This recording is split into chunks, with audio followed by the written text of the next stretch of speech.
ब्राह्मणवादी व्यवस्था के लोग, मनुवादी विचारधारा के लोग निकल पर आए, जिन्होंने साफ साफ मोदी जी को इतनी गंदी गंदी गालियां दी। किसी ने तेली, किसी ने तमोली, किसी ने न जाने क्या क्या कहा। यहाँ तक कि उनकी तस्वीरों पर लोगों ने जूते बरसाए, थूका, आग लगाई। तो क्या इनकी बात जो कह रहे हैं आदरणीय जी की जातिवाद नहीं है। अब बताइए, ऐसे प्रकरण को देखकर क्या कहेंगे? गुजरात चले जाइए, उत्तराखंड चले जाइए, बिहार चले जाइए, और भी कई राज्य ऐसे हैं जहाँ पर आप जाएंगे तो वहाँ हम देखते हैं कि जो स्टूडेंट पढ़ने जाते हैं उनको हॉस्टल नहीं मिलता, उनको किराए पर घर नहीं मिलता, सिर्फ इसलिए क्योंकि वो छोटी जाति से आते हैं। और आप कह रहे हैं कि जातिवाद नहीं है, आप उसी समाज से आते हैं। लेकिन अभी हमने देखा जो रोहित वमुला वाला केस था, पायल तड़वी वाला केस था, और अभी जो मेरठ में जो घटना घटी दलित समाज की बेटी के साथ में हाथरस की घटना घटी, और आप कह रहे हैं कि जातिवाद नहीं है। इतने बड़े जो स्तर पर जातिवाद दिख रहा है। आज हम कॉलेजों में अभी इंद्र मेघवाल की जो घटना घटी थी, स्कूल में घड़ा छूने पर मार दिया गया था, लेकिन आप फिर भी कह रहे हैं कि जातिवाद नहीं। नमस्कार, आप देख रहे हैं एनबी न्यूज 24x7 नीलम बोध के साथ। और साथियों, अभी जिस प्रांगण में मैं खड़ी हूँ ये है बी ब्लॉक का संत स्वरूप गुरु रविदास मंदिर। जी हाँ, आज उनकी जयंती पूरे भारत देश में हर्षोल्लास के साथ मनाई जा रही है। उन्होंने तमाम तरह की स्टेटमेंट दी मानव कल्याण के लिए, पाखंडवाद को धराशायी करते हुए तमाम ऐसी ऐसी कोटेशन उन्होंने दी जिनको लोग पढ़कर कहीं ना कहीं एक विज्ञान के रास्ते पर चल देते हैं। तो एक कोटेशन मैं यहाँ पर जरूर पढ़कर सुनाऊंगी। संत शिरोमणि गुरु रविदास जी साफ साफ कहते हैं कि बामन झूठा वेद भी झूठा, बामन झूठा वेद भी झूठा, झूठा ब्राह्मण अकेला रे, मंदिर भीतर मूर्ति बैठी पूजती बाहर चेला रे, लड्डू भोग चढ़ावती जनता मूर्ति के ढिंकेला रे, पत्थर मूर्ति कुछ न खाती खाते बामन चेला रे। तो साथियों, आप समझ सकते हैं इन शब्दों से कितना बड़ा कुठाराघात और कितना बड़ा प्रहार उन्होंने उस व्यवस्था पर किया है जिस व्यवस्था ने कहीं ना कहीं इस देश के बहुत बड़े तबके को गुलाम बनाकर रखा, उसके ऊपर अत्याचार शोषण किया। तो आज मेरे साथ में दो हस्तियां हैं, और मैं दो हस्तियां इसलिए कह रही हूँ क्योंकि मंगोलपुरी विधानसभा की अगर मैं बात करूं तो ये दो कद्दावर नेता ऐसे हैं जो आमने सामने चुनाव लड़े। एक अम्बेडकरवादी है कट्टर, और एक वो है जो आरएसएस की विचारधारा का समर्थन करते हैं। तो आइए आज इन्हीं से जुड़ते हैं और इन्हीं से जानने का प्रयास करूंगी कि आज पूरे भारत देश में जिस तरह से संत स्वरूप गुरु रविदास जी की जो जयंती मनाई जा रही है, और हमने देखा कि भारत में जो यूजीसी बिल लागू हुआ और फिर उसको लेकर जो बवाल मचा, सुप्रीम कोर्ट ने स्टे लगा दिया और दो पक्ष आमने सामने खड़े हो गए। तो पहले तो मैं आदरणीय जी से जुड़ना चाहूंगी। सर, आपका नाम क्या है, पूरा नाम बताएं और थोड़ा सा अपना इतिहास भी बताएं। मेरा नाम तेज सिंह गौतम है, और इतिहास क्या, मैं सन 1990 में बाबा साहब के विचारों से जुड़ा, और बाबा साहब के विचारों से जुड़ते जुड़ते मुझे पीड़ा आई। तो मैं पीछे से आगरा का रहने वाला हूँ, जहाँ बाबा साहब को बहुत मानते हैं, उसी तरह मैं भी मानता था। परंतु जब हमने उसके बाद 1991 में बाबा साहब की मूर्ति लगाई, उसके बाद हमारे साथ जो क्रियाएं हुई, जिनको हम अपना समझते थे, बाबू जगजीवन राम को अपना मानते थे, कांग्रेस को अपना मानते थे, और जितनी पार्टियां हैं सभी को हम अपना समझते थे, हमें उस वक्त ज्ञान नहीं था। जब मैं 93 में इलेक्शन लड़ा, 1993 में, तब मुझे बोध हुआ कि बाबा साहब क्या कहते थे, बाबा साहब क्या चाहते थे। जनता दल भी था, वो भी बाबा साहब के विचारों से दूर था। पर धीरे धीरे हम सामाजिक कार्यकर्ता बनते रहे और हमने बुद्ध की शरण में जाए। तो बुद्ध की शरण में आने से हमें यह प्रतीत हुआ कि मानव को हजारों वर्ष की गुलामी को दूर करने के लिए बुद्ध का ही रास्ता है। उससे पहले हमारे हजारों साल के इतिहास में हम देखते हैं गुरु रविदास, गुरु नानक, कबीर, महात्मा ज्योतिराव फुले, गाडगे बाबा और अच्युतानंद जी, साहू जी महाराज, बहुत सब ने संघर्ष किया। पर उन जिन्होंने भी संघर्ष किया उसमें नदी में खड़े होकर के ऐसे साफ किया, जिधर से कूड़ा आ रहा था उसको साफ किया, किनारे लगाया और अपने को अच्छा रखने का प्रयास किया। परंतु इसके बाद बाबा साहब जब आए, बाबा साहब ने जब इसको पढ़ा 1935 में, तो उनसे एक शंकराचार्य मिलने आए। उनसे बाबा साहब ने कहा कि शंकराचार्य जी, मैं ये चाहता हूँ कि मैंने 1932 का पूना पैक्ट कर लिया है और भाईचारा बढ़ने लगा है। अब मेरी ये इच्छा है कि आप 4 शंकराचार्य होते हैं, एक शंकराचार्य हमारे हिंदू धर्म से दलित से लिखित कर दो। तो शंकराचार्य जी साहब कहा कि अम्बेडकर, अंग्रेजों का दिमाग खराब था, अंग्रेजों को ज्ञान नहीं है हमारे शास्त्रों का, उन्होंने तुम्हें अधिकार दे दिए बराबर के, पर हम कभी शंकराचार्य नहीं बना सकते। इस बात को बाबा साहब को सुनते ही बड़ी परेशानी हुई, और बाबा साहब नासिक में सभा कर रहे थे, और वहीं उन्होंने कह दिया कि मैं हिंदू धर्म में पैदा हुआ, ये मेरे बस की बात नहीं थी, पर मैं हिंदू होके मरूंगा नहीं। ये संकल्प बाबा साहब ने किया, तो साथियों, और बाबा साहब ने बौद्ध धर्म का प्रचार किया 1956 में। तो आज हमारा समाज जुड़ रहा है। हमारे रविदास जी संत गुरु भी, इन्होंने भी बहुत सामाजिक संघर्ष किया, बड़ी बड़ी अच्छी बातें कही हैं, परंतु वो एक रास्ता नहीं बना पाए, क्योंकि उस वक्त चाहे तो शिक्षा की कमी समझ लो, चाहे समाज का इतना गहरा प्रभाव था कि ज़्यादा संघर्ष नहीं काट सकते थे। पर बाबा साहब के ज़माने में अंग्रेजों का राज था, अंग्रेज मानवतावादी थे, उनके राज में बाबा साहब को काम करने का रास्ता मिला। पर जब हमारे संत शिरोमणि जी थे तब जो ना मोमडन राज था। उस वक्त हिंदू राज और मोमडन दोनों एक ही है। जैसे एक आदमी, मुसलमानों में कहते हैं कि उनकी एक आँख खुली है और हिंदुओं की तो दोनों आँख अंधी है। इन्हें ज्ञान दिखता ही नहीं, भाईचारा इन्हें दिखता ही नहीं, मानवता में कभी ये विश्वास करते ही नहीं। आज भी हमारे लोग कहते हैं, हिंदू शब्द की जो क्रिया कहते हैं, हिंदू कोई धर्म नहीं है, ये मुसलमानों के द्वारा दी हुई गाली थी। और उस गाली को इन्होंने इतना प्रचार कर दिया कि हमारे लोग आज अपने को हिंदू कहते हैं। और हिंदू कहने के साथ साथ उनमें जाति आती है। जाति जब आती है तो जो जाति है हमारी, वो जाति इतनी खतरनाक है, हमारी सदियों पीढ़ियां निकल जाएंगी, तब तक तुम जाति को नहीं हटाओगे, तुम्हारा उद्धार होने वाला नहीं है। जी, आज जाति को ही लेकर देश में तांडव मचा हुआ है और उसी के तहत ये बिल भी आया, लेकिन जो कुछ परसेंट लोग बाहर रोडों पर निकले, आंदोलन किया और स्टे लगवा दिया। तो देखिए उन कुछ परसेंट लोगों में कितनी बड़ी ताकत है कि आज जो समाज बहुत बड़ा है, जो अपने आप को 90-95% कहता है, वो उस बिल को नहीं लागू करवा पाया। तो इसी कड़ी मेरे साथ में आदरणीय, जैसे कि मैंने शुरुआत से ही कहा था कि आरएसएस की विचारधारा से लबालब है, तो आदरणीय जी जो ये बिल है आप इसको किस तरह से देखते हैं? और ये भी जानना चाहूंगी आपकी दृष्टि से क्या आज भारत में जाति व्यवस्था हो रही है? ऐसा है, ये बिल जो है सरकार नहीं लाई, इसको प्रशासन के लोग लाए थे। सरकार इससे सहमत नहीं थी और सरकार ने इसके लिए कुछ नहीं किया। उसके बाद कोर्ट में ये केस गया, कोर्ट ने इस पर स्टे लगा दिया है। अब इसको सरकार कह रही है कि किसी को भी किसी भी प्रकार की कोई परेशानी नहीं होने दी जाएगी, सबको समान अधिकार मिलेगा।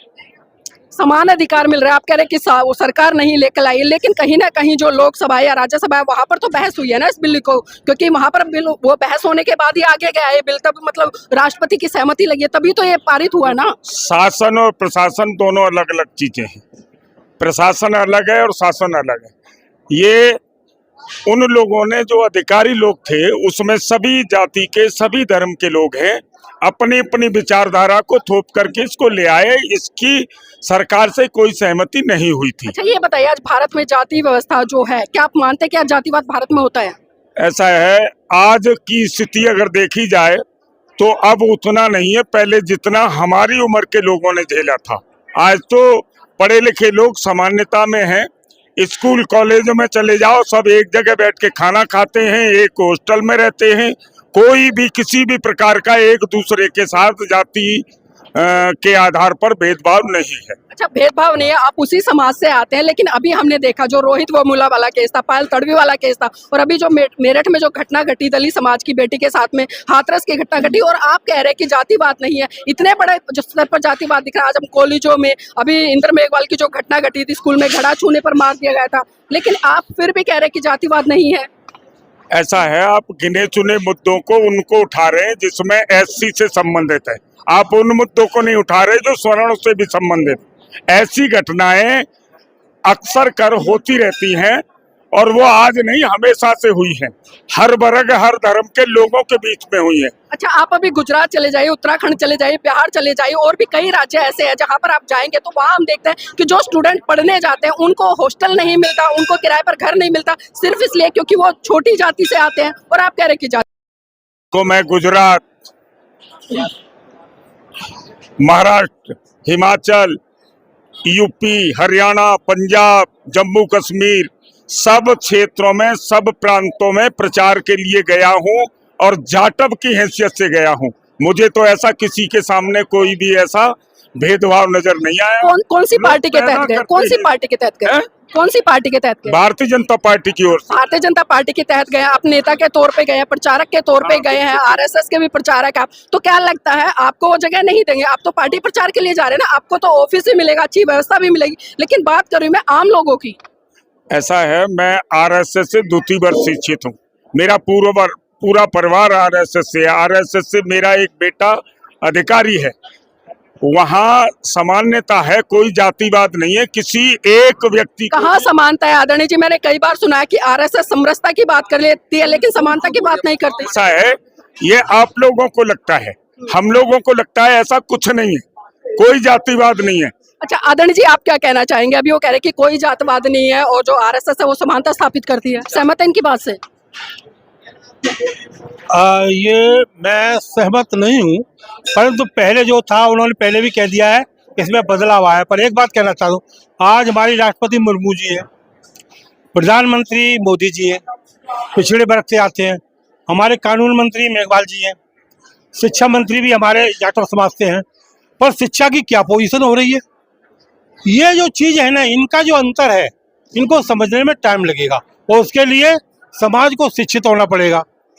समाज को शिक्षित होना पड़ेगा, तब इस कानून की व्यवस्था होगी। अभी आपने मोदी जी की बात करी। हमने देखा जैसे ये बिल लागू हुआ तो तमाम ब्राह्मणवादी व्यवस्था के लोग, मनुवादी विचारधारा के लोग निकल पर आए, जिन्होंने साफ साफ मोदी जी को इतनी गंदी गंदी गालियां दी। किसी ने तेली, किसी ने तमोली, किसी ने न जाने क्या क्या कहा। यहाँ तक कि उनकी तस्वीरों पर लोगों ने जूते बरसाए, थूका, आग लगाई। तो क्या क्या इनकी बात जो कह रहे हैं आदरणीय जी की जातिवाद नहीं है, अब बताइए ऐसे प्रकरण को देख।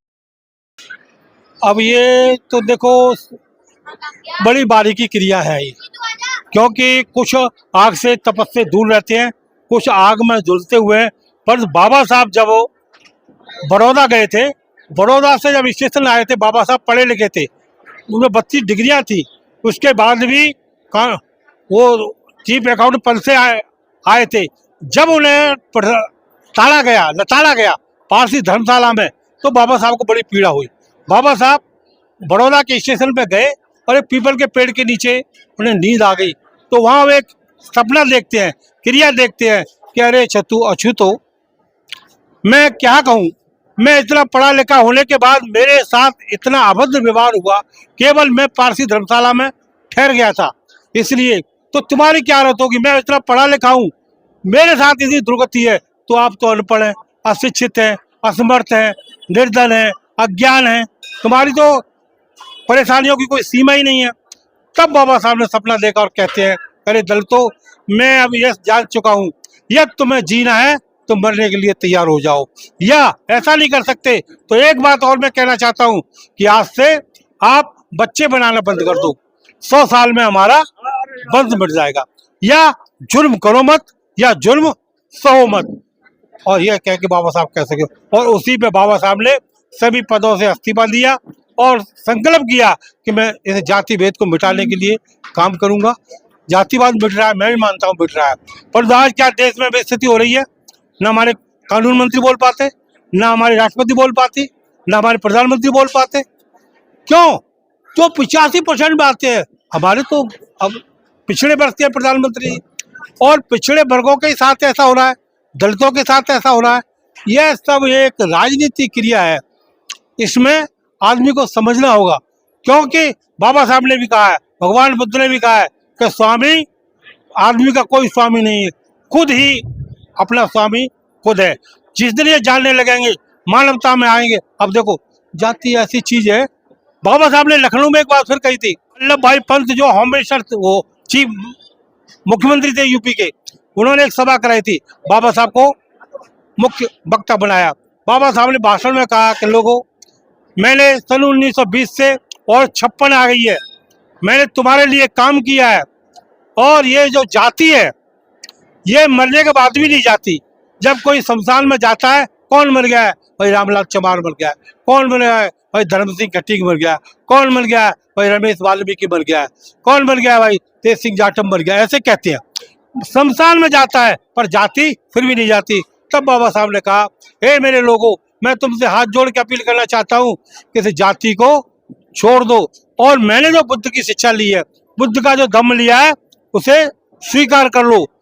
बाबा साहब इतना कह के चुप हो गए, और जब वल्लभ भाई पंत जी उठे, तब उन्होंने कहा कि भाई यदि बाबा साहब ने जो बात कही है, यदि अम्बेडकर मेरे से ये कह दे कि मेरे पैर के जूतों के फीते बांध दो, तो मैं फीते बांधने के लिए तैयार हूँ, पर हमारा समाज आज भी बाबा साहब की उस विचारधारा को मानने के लिए तैयार नहीं है, जिससे सारे दुख होते हैं। मैं मानता हूँ ब्राह्मणों में भी गरीब होते हैं, पर उनके साथ जाति अन्याय नहीं होता। बनियों में भी गरीब होते हैं, उनके साथ जाति अन्याय नहीं होता। हमारा आदमी थोड़ा संपन्न हो जाए तो उसकी जाति का अभाव कम हो जाता है, दुख कम हो जाते हैं। पर जो गांव देहातों में रह रहे हैं उनमें भी आज भी जाति का भेद बरकरार बना हुआ है। आदरणीय जी, अभी इन्होंने कहा कि व्यक्ति संपन्न हो जाता है तो जाति का जो एक भेद है वो थोड़ा कम हो जाता है संपन्न होने के बाद में। लेकिन हमने देखा भी पिछले दिनों जिस तरह से सुप्रीम कोर्ट के chief justice V R Gavai, उनके ऊपर जाति के आधार पर जूता फेंका गया, उनको गंदी गंदी गालियां दी गई, तरह तरह के मीम्स बनाए गए। और इसी तरह से भी माननीय प्रधानमंत्री के भी बहुत गंदे गंदे मीम्स उन लोगों ने बनाए जो इस देश में 3% है, जो ब्राह्मणवादी व्यवस्था से लबालब है। तो आप कैसे कह रहे हैं कि जो जाति व्यवस्था आज भारत में नहीं है, लेकिन हम देख रहे हैं कि आए दिन आज मोदी जी की इतनी वीडियो वायरल हो रही है सोशल मीडिया पर जिसमें कि लोगों ने बहुत ही गंदी गंदी गाली दे रहे हैं। तो क्या ये जातिवाद नहीं है? देखो, अभी डॉक्टर भीमराव अम्बेडकर के बारे में ये बात कर रहे थे, पढ़े लिखे और अनपढ़ लोगों के बारे में। डॉक्टर भीमराव अम्बेडकर ने कभी भी, जैसे ये विरोधी लोग इस तरह की भाषा इस्तेमाल करते हैं, डॉक्टर भीमराव अम्बेडकर ने कभी नहीं की। डॉक्टर भीमराव अम्बेडकर जब बाल अवस्था में पढ़ने स्कूल गए थे, मेरा सवाल पहले मोदी जी को लेकर था, उसका जवाब दीजिए। मैं बोलूंगा। जैसे उन्होंने सारी पीड़ाएं छुआछात जातिवाद की झेली थी, उसके बाद बाबा साहब जब इस लायक हो गए कि संविधान बनाने की नौबत आई, तो किसी भी एक व्यक्ति के प्रति उनका कोई भी भेदभाव नहीं देखा। बाबा साहब की ये वास्तविकता रही। और ये विरोधी लोग बाबा साहब 1956 में चोला छोड़ने से पहले, विरोधी किसे कह रही है? विरोधी 1956 में चोला छोड़ने पहले आगरा में सभा में बोलते बोलते बाबा साहब रो गए थे कि मुझे सबसे ज्यादा अगर परेशान किया है तो ये सामने बैठे पढ़े लिखे लोगों ने किया है। किसकी बात कर रहे हो आप? बाबा साहब को तो इन लोगों ने भुलाया है, बर्बाद किया है। उनके बताए हुए मार्ग पर चलने के लिए इनके पास समय नहीं, अपने फायदे के लिए, अपने लाभ के लिए ये काम करते, बाबा साहब के बताए हुए मार्ग पर नहीं चलते।